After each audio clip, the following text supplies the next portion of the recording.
What's up everybody, I'm HoopsandHipHop. So the Pokémon anime has always been an interesting topic of discussion for the 20 years it's been around. From banned episodes to the logic-defying age of Ash Ketchum, there's always something about the anime that's worth talking about. However, what if I told you that there's a side to the anime that most fans don't even know about? A side that, in fact, goes much more in-depth into the details of the Pokémon world. Believe it or not, the Pokémon anime has been hiding a lot of secrets over these past 20 years, and that's exactly what we're going to be talking about today. So I'm sure a lot of you are probably asking, where are you getting all of these secrets? Well, they're actually from the original head writer of the anime, Takeshi Shudo. Shortly after the release of the anime, Shudo himself published a 2-volume novelization of the anime, with the first volume releasing in 1997 and the second in 1999.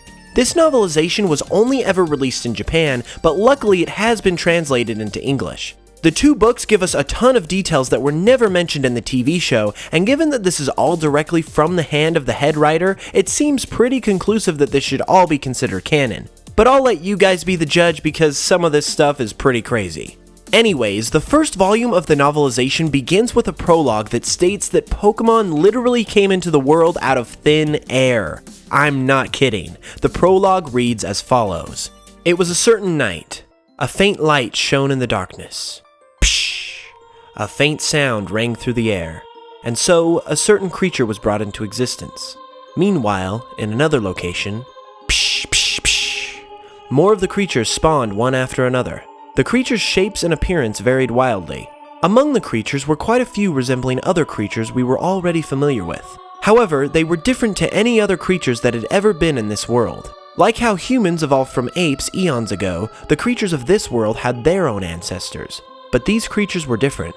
Suddenly, on that night, psh, psh, psh. Nowadays, we have an encyclopedia to identify these creatures that suddenly appeared in this world. The people of the world soon came to identify these creatures as pocket monsters.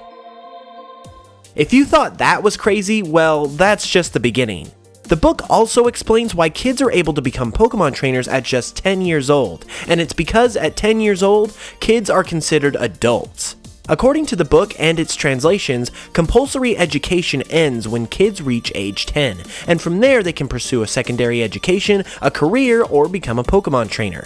The book even goes so far as to say, and I quote, "If they were so inclined, an 11-year-old boy and girl are even free to marry without parental consent."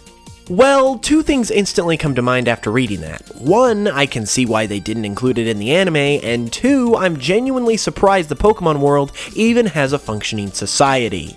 Anyways, if you do decide to become a Pokemon trainer, you are able to get a Pokemon license in the April following your 10th birthday. However, this is where we run into an inconsistency, as in the anime, Ash gets his Pokemon license and leaves on his journey the day he becomes 10. However, he also leaves the same day as several other trainers, including Gary, and they obviously don't all have the same birthday, so this could have been a mistake in the show.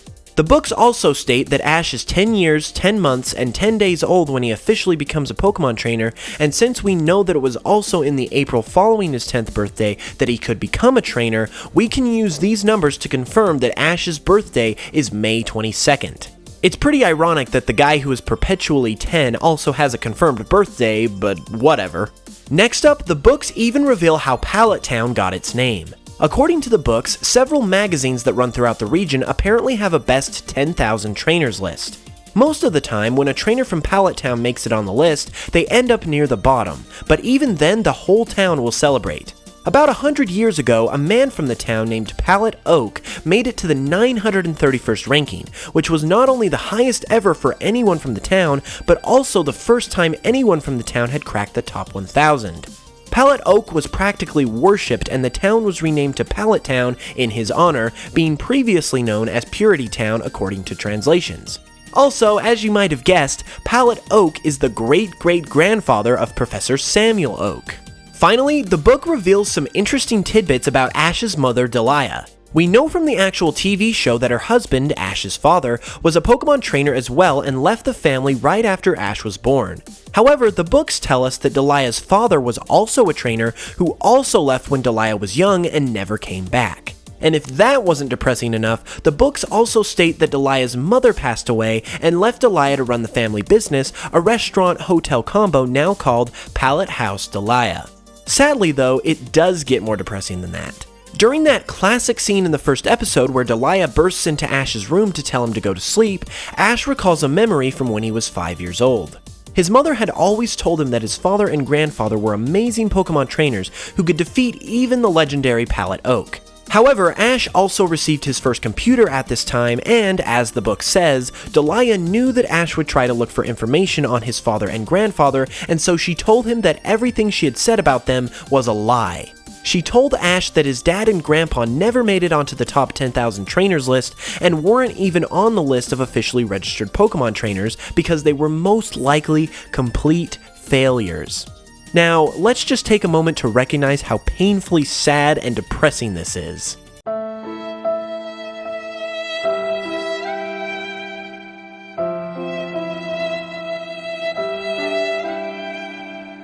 On a slightly more positive note, however, it's also mentioned that Delia was only 19 years old when she gave birth to Ash, making her currently only 29 years old. I guess we now know why Professor Oak is always spending so much time with her now, that dirty dog.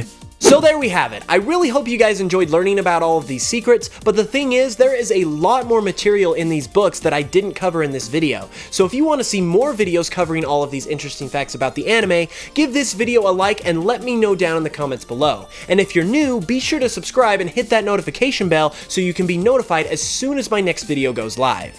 Anyways, I will be back with another video soon, and as always, I'll smell you guys later.